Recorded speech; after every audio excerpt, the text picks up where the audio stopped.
A continuación, veremos la conferencia del Dr. Ismael Flores Vivian. Ismael obtuvo su licenciatura en Ingeniería Civil y doctorado en Materiales de Construcción y Estructuras en la Universidad Autónoma de Nuevo León.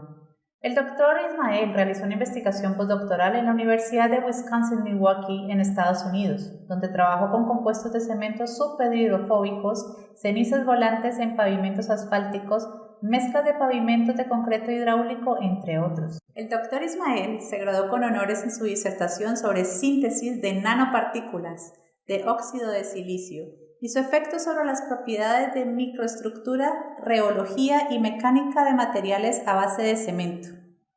Fue galardonado con la distinción como investigador nacional nivel 1, concedido por el Sistema Nacional de Investigadores SNI del Consejo Nacional de Ciencia y Tecnología CONACYT en México.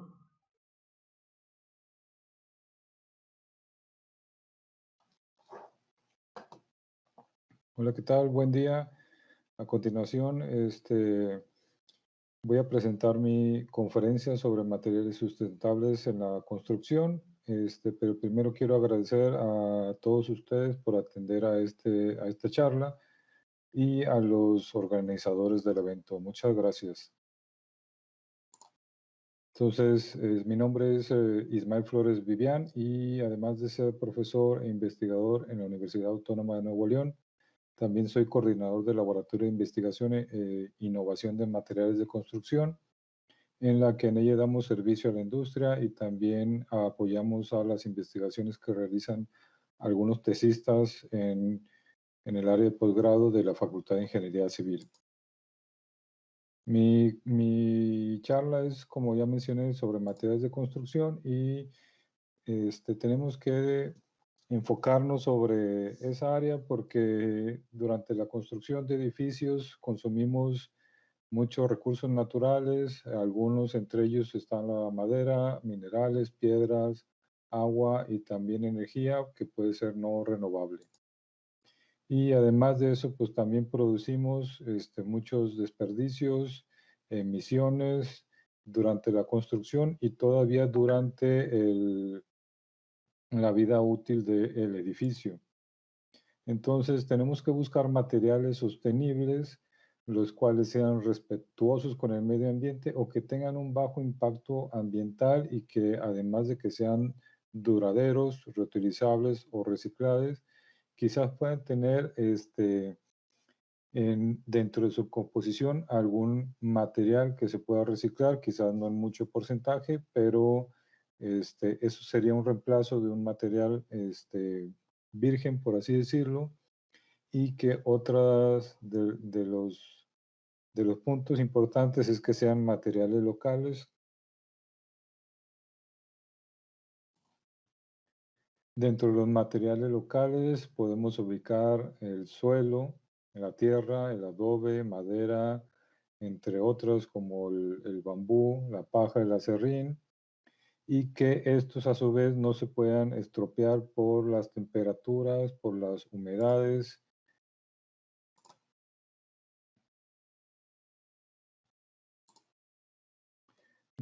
Pueden ser materiales de alguna forma sintéticos, pero que su utilización justifique su uso porque pueden ser durables o pueden capturar el CO2 o pueden eliminar alguna contaminación, capturar energía, entre otras cosas, y que a la larga conviene más su utilización a los materiales naturales o pudieran ser también materiales naturales como la madera, que tienen un menor impacto ambiental, que pueden ser renovables,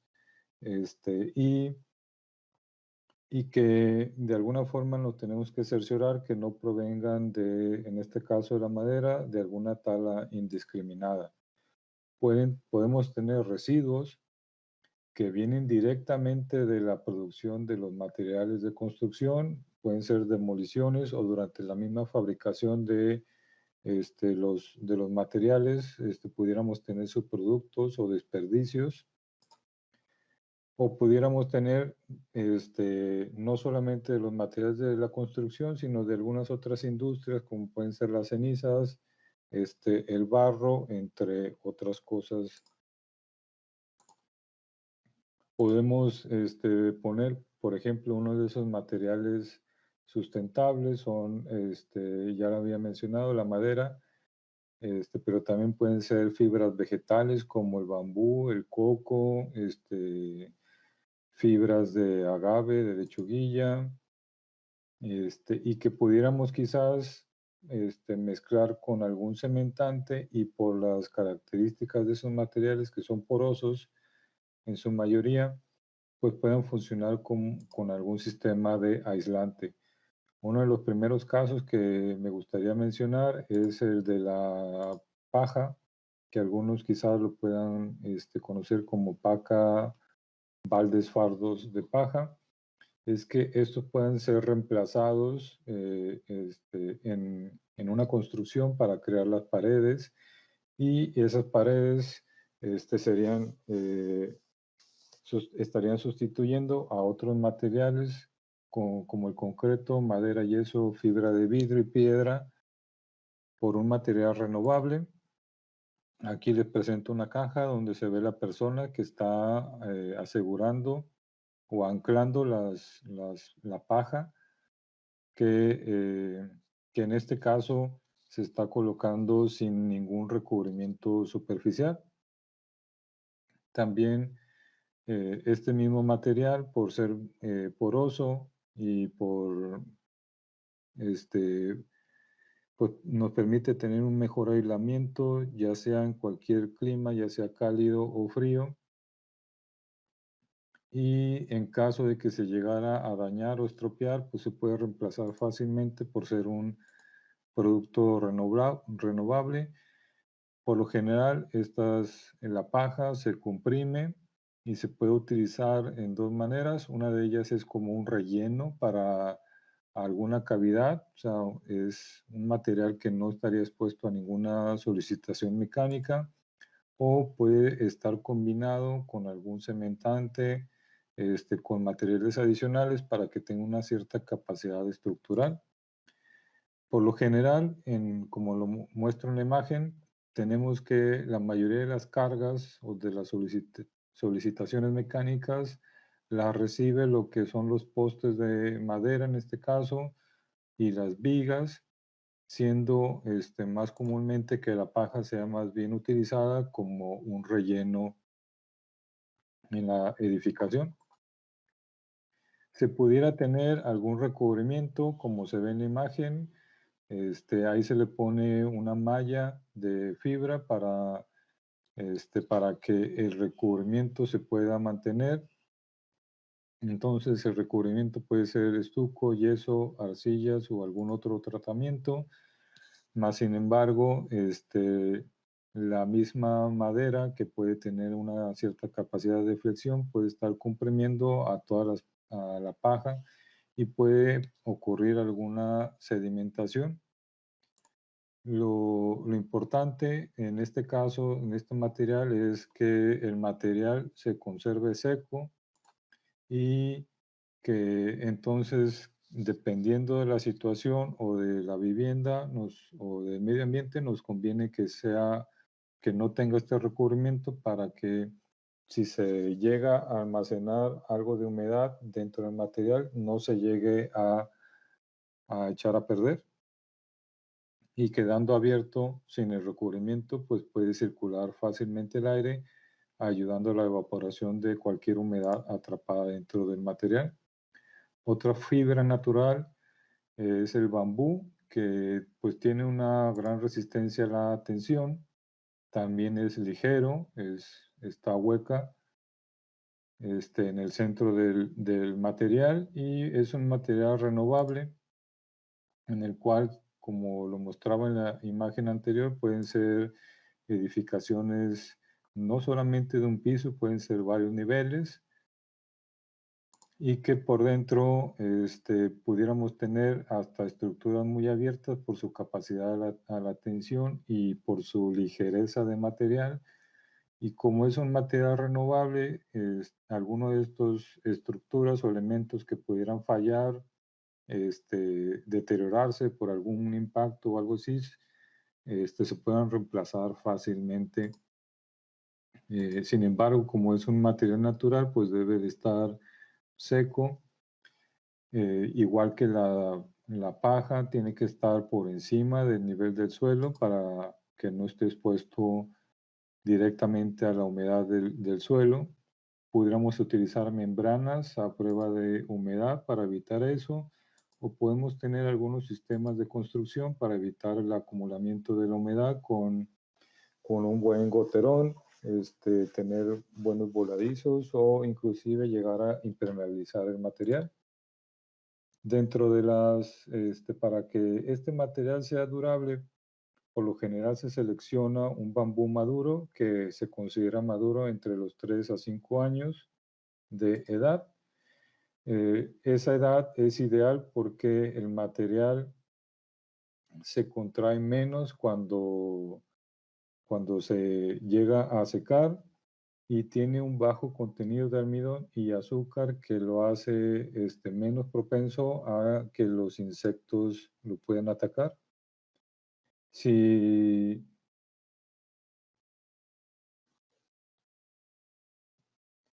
si no se llega a recubrir o a protegerse ese material, pudiera llegar a durar de 2 a 6 años, pero si se expone relativamente al agua, puede hasta incluso durar menos del año. Y además de la humedad, pues tenemos que tener en cuenta algunas otras causas de descomposición o de deterioro, que son algunos insectos o pueden ser escarabajos, termitas o ataque de hongos en el material. Para evitar esos daños, por lo general se hace un tratamiento con una mezcla de bórax y ácido bórico para proteger el material. No son los únicos materiales, pero hay otros que son menos tóxicos a estos. Sin embargo, son muy utilizados porque este tratamiento al que se expone el material, pues les ayuda al mismo a ser repelente contra insectos y le da alguna propiedad para conservarse todavía mucho más tiempo y extender su vida útil. Y después de los 7 días que se aplicó ese tratamiento, se extraen, se deja drenar la solución, se tiene que estar rotando durante la exposición al sol para evitar que se contraiga o se seque más de un lado que del otro y eso es para evitar las deformaciones del material. Y entonces se gira y ya después de que se hace todo este procedimiento, pues se almacena en un lugar fresco y seco para posteriormente utilizarse en la construcción.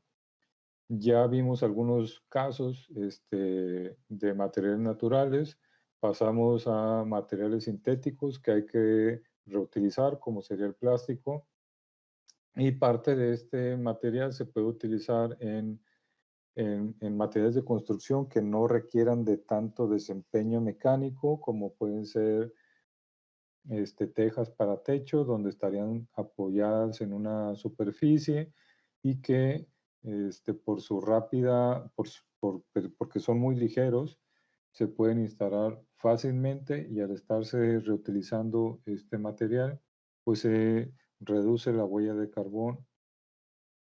También podemos utilizarlas en recubrimientos para aislamientos, entonces se pueden aislar internamente algunas viviendas con estos residuos plásticos y que pueden tener, como se ven en las imágenes, diferentes tonalidades dependiendo de el proceso de filtración y de separación de estos residuos.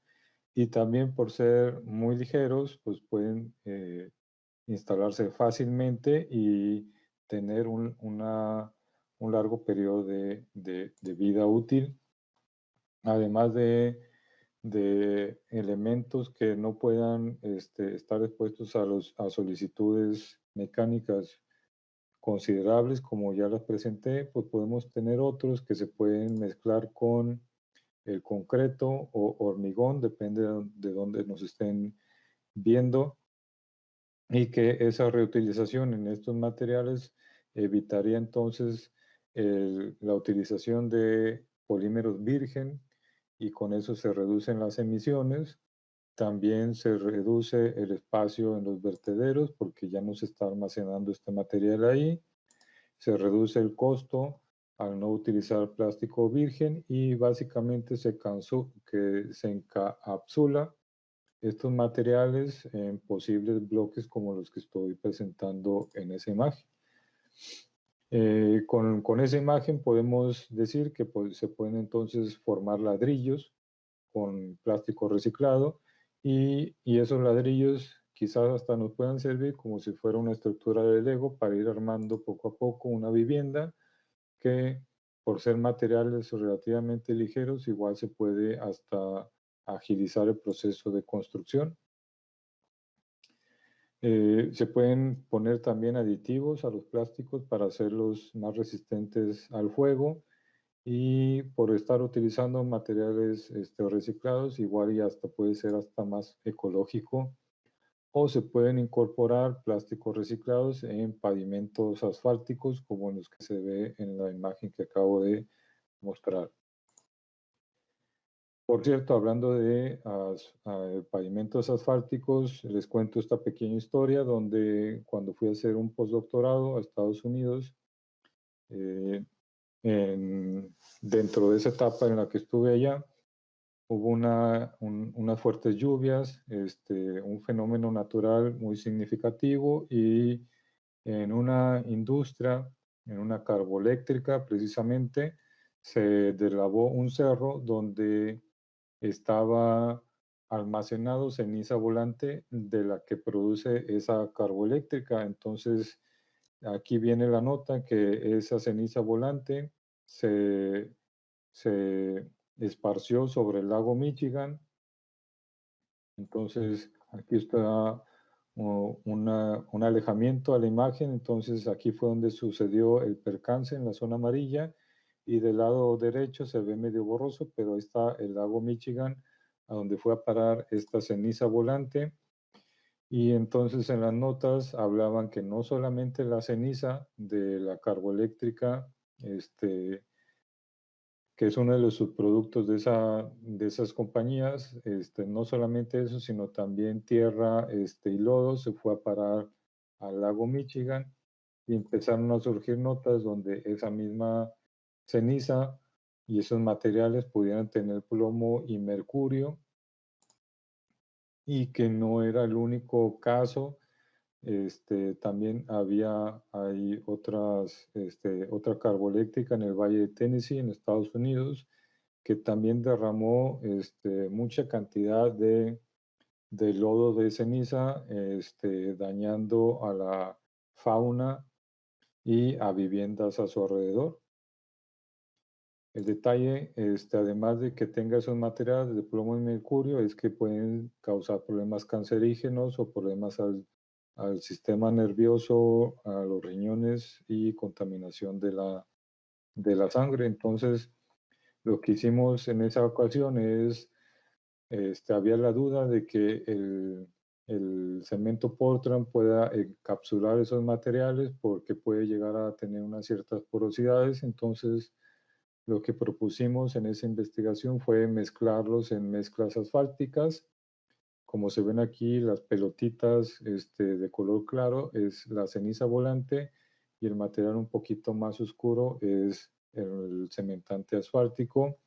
Entonces el material queda embebido, encapsulado y en base a esa investigación se pudieron hacer, como se ve en la imagen de abajo en la zona intermedia, pues una carretera en la misma carboeléctrica, ya que se empezó a reparar la zona deslavada con un concreto asfáltico con residuos de esa ceniza y se ve en la gráfica de la derecha el material que se menciona en la parte inferior, que es HMA, vendría siendo el material de referencia, y el que tiene las iniciales de ASH es el material con la ceniza volante, el cual pues claramente se ve que la propiedad del módulo de elasticidad se incrementó con esto indicando que el material se vuelve más rígido y que es difícilmente que se pueda deformar.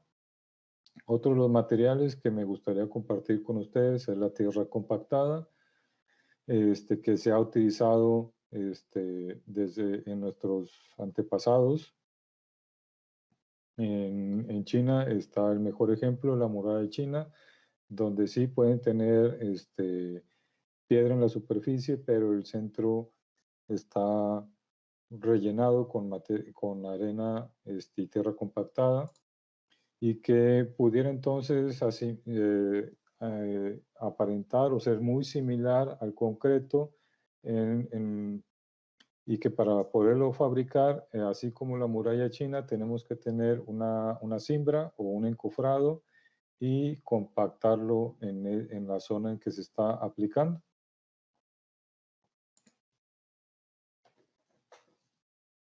Por lo general, para esta tierra compactada se utiliza principalmente para hacer paredes o muros.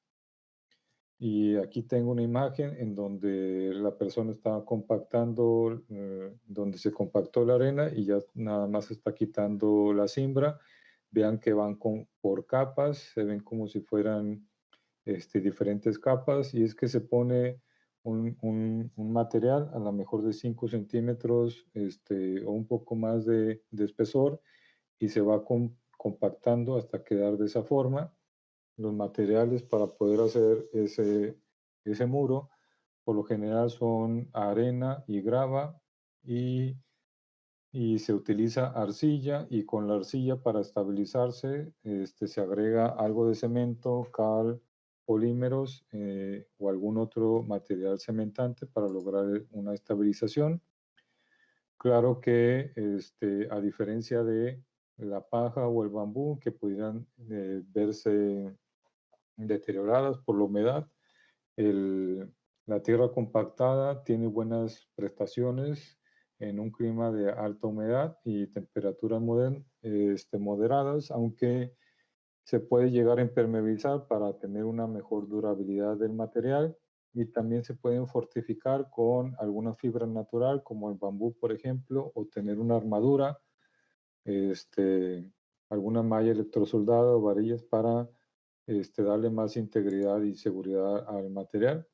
Así como el bambú y la paja, por lo general necesitan estar por arriba del nivel del suelo, de preferencia unos 25 a 30 centímetros por arriba del suelo, para evitar el contacto constante con la humedad. A diferencia del suelo compactado, podemos incrementar su capacidad o llegar a formar ladrillos con la misma arcilla, pero tendríamos que exponer a ciertas temperaturas, y entonces entramos al mundo del adobe, donde se pueden entonces producir piedras o ladrillos, ya sea para pavimentos, casas, pero igual que el sistema anterior, igual necesitamos tener moldes para poder fabricar esos materiales de construcción. No solamente en Mesopotamia, también en Egipto se siguen utilizando estos materiales, y por ejemplo aquí en Monterrey, donde estoy radicando, pues tenemos en la zona centro de la ciudad algunas edificaciones que todavía se conservan a base de adobe. Se pueden reforzar, como lo vemos aquí en construcciones más modernas, con algún refuerzo, alguna malla, para darle un poquito más de estabilidad al material. Estos materiales se fabrican con arcilla y paja, preferentemente, y una vez que se están moldeando, como se ve en la imagen, se exponen al sol a secarse, pero también se puede acelerar el proceso de cocción del material en un horno, y, y tener productos terminados más rápidos.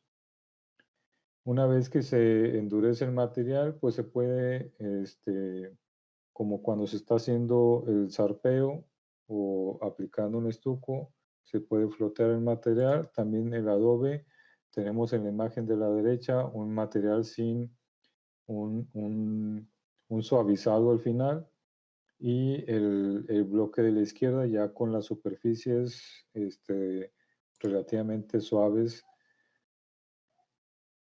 Lo recomendable es que se tenga un clima seco y caliente, es ideal para este tipo de ladrillos, y que no esté tanto en contacto con la humedad porque se pueda ir descomponiendo o erosionando por la misma efecto de el agua. El último material que me gustaría compartir con ustedes es el Timbercrete, que es un concreto que en su composición alguno de los agregados se pueda reemplazar por un porcentaje de acerrín, y con este material pues se pueden hacer no solamente bloques, ladrillos, adoquines, sino también paneles, y se pudiera utilizar algún sistema de aislamiento térmico entre dos de estos ladrillos para tener un mejor aislamiento térmico del material. Este material, por tener pedacería o acerrín de madera, y que la misma madera tenga cierta porosidad en su estructura, pues lo hace que esos bloques o ese material de construcción sea 2.5 veces más ligero que el concreto. Ahí pudiera depender eso de las proporciones en que se utiliza el acerrín.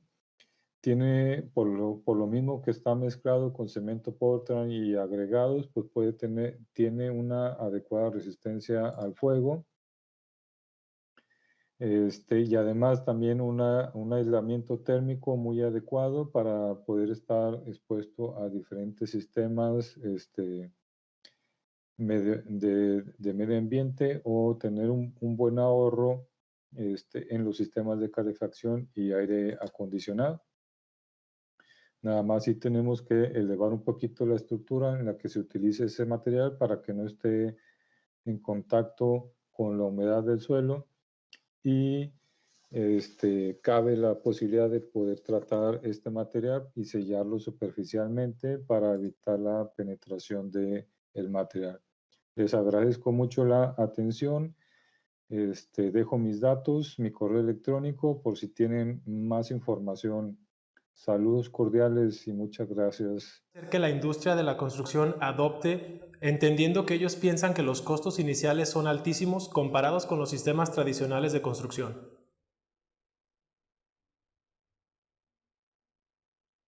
Bueno, en realidad la mayoría de estos materiales, muchos de ellos ya se hacen. Nosotros aquí en Monterrey, principalmente en los suburbios o en la zona que no está dentro de la metrópoli, hay muchas construcciones naturales. Pues sí, para los que no están enterados, la mayoría yo creo que sí, pues tendemos mucho a salir de la ciudad, a hacer reuniones familiares, y tenemos unas estructuras naturales que son de madera y de otras fibras naturales que le conocemos como una apalapa. Es algo que ya se viene haciendo, hablando de construcciones con materiales naturales. Y también hay otras que en los que he estado involucrado, que están haciendo tejas con fibras de cáscaras de arroz, con cáscaras de maíz, para hacer tejas, y quizás por el tema de que se vean naturales, a lo mejor pueden decir se va a descomponer o no. El chiste es que si no está tratado, pues lo más probable es que se vaya a descomponer en algún tiempo de la vida, pero si está tratado químicamente o térmicamente, nos puede durar más, incluso más que un pavimento de asfalto que lo tenemos que estar dando el mantenimiento cada 2, 3 años, y quizás reemplazándolo de 5 años. Estos materiales pueden estar ahí 5 o 10 años, como vimos el bambú, que si no se trata, por ahí de máximo nos puede alcanzar a lo mejor unos 6 años, pero si es tratado, puede seguir por varios años. yo creo que el tema es como que más tabú. Este, nos va a durar ese material, sí o no, le vamos a invertir sí o no, este, y, el chiste es estar, perdón, el chiste es romper eso de que se va a descomponer fácilmente o no, o le pueden salir hongos o no. Como ya lo mencioné brevemente en la charla, puede ser material que esté tratado y que nos dure un cierto tiempo. Yo creo que ese es como que el principal tabú. Claro. Y bueno, por acá nos pregunta Enrique. He visto que hay construcciones hechas con paja y otros materiales biodegradables, por así llamarlo, pero qué pasa si esto lo implementamos en edificios de altura?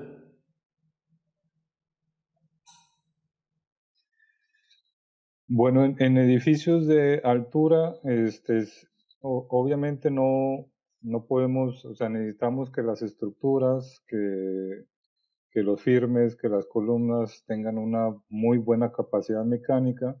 Entonces, yo no me iría por ningún elemento estructural, pero a lo mejor zonas donde no haya solicitaciones pudieran ser paneles, donde se estén dividiendo ahí las oficinas, puedan estar este, conformadas por algún producto natural.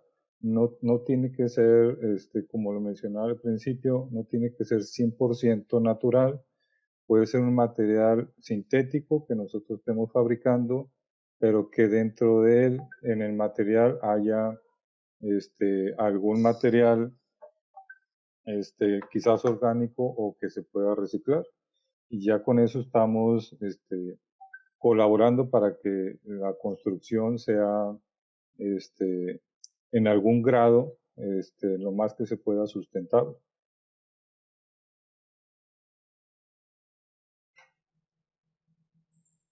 Gracias, Ismael. Ahora nos pregunta Jerónimo, ¿cuál es el porcentaje de inversión en investigación y desarrollo respecto a materiales sostenibles en México?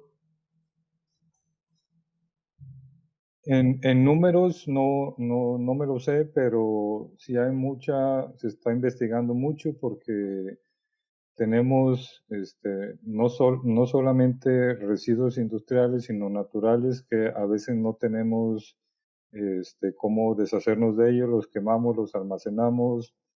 En el caso que presenté de la ceniza volante, se estaba almacenando en el suelo, estaban haciendo vertederos y eventualmente pues el daño sale por una lluvia, por alguna contaminación, por algún incendio.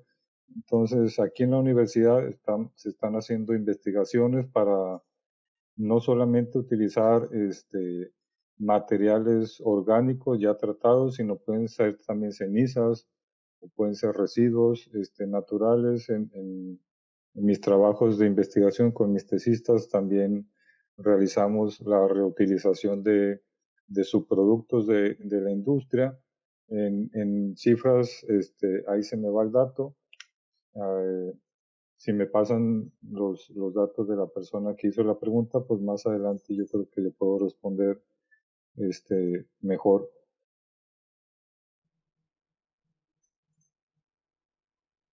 Claro que sí, Ismael, gracias. Y tenemos una pregunta más por aquí.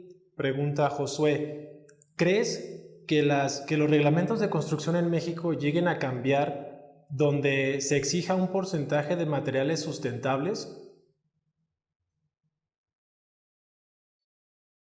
Según mi entendido, yo todavía no sé mucho porque yo estuve un periodo en Estados Unidos, como lo mencionaba en mis notas, en mi presentación.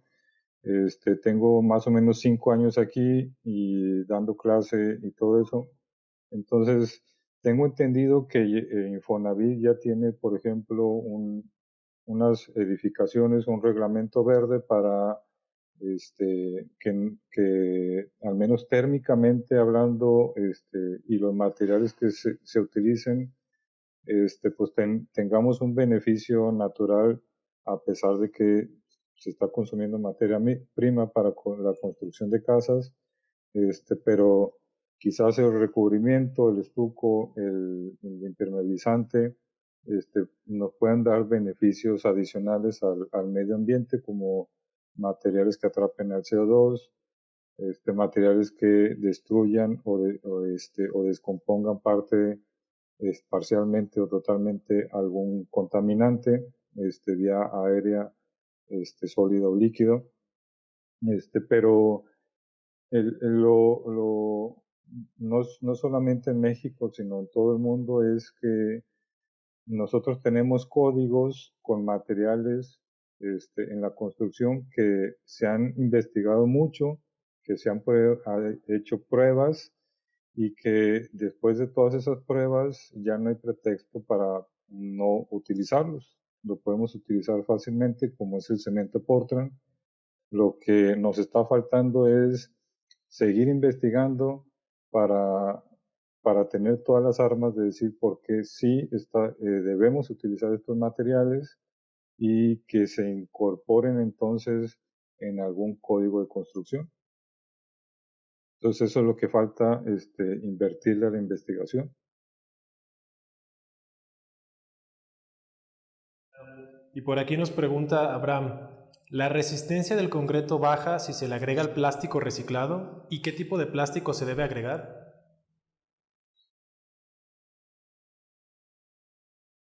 Sí, el plástico, bueno, el plástico puede ser añadido ya sea quizás en polvos, en hojuelas, puede ser un material que a lo mejor que en contacto con el agua se empiece a disolver, dependiendo, o a lo mejor podemos agregar algún químico en el agua para que esas virutas de plástico se puedan disolver, pero por lo general yo no lo colocaría en un concreto o en un asfalto como un material que aglutine, o sea, no es un pegamento, sino más bien es como un relleno más de todo el compuesto del material.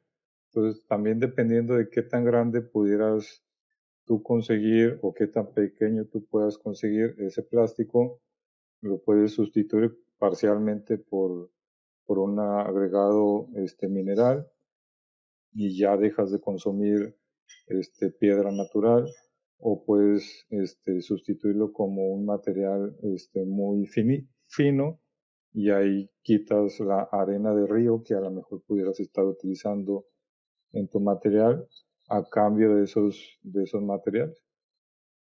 Entonces, y pues de alguna forma no te absorberían la humedad, y entonces no le estás quitando agua de reacción al cementante.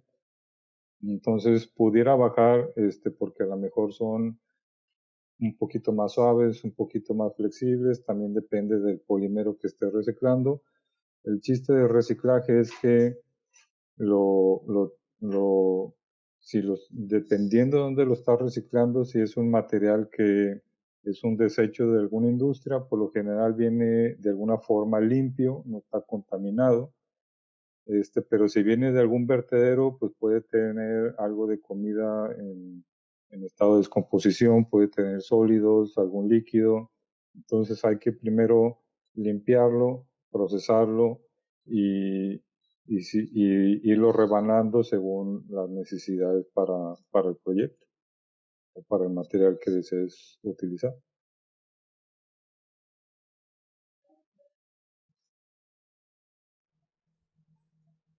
Gracias, Ismael, muy claro. Y bueno, hemos llegado al final de la ronda de preguntas y respuestas, y pues en nombre de todo el equipo nuevamente te agradecemos por la participación y esperamos verte en los próximos eventos. Muchas gracias. Al contrario, es un gusto. Saludos a todos. Muchas gracias.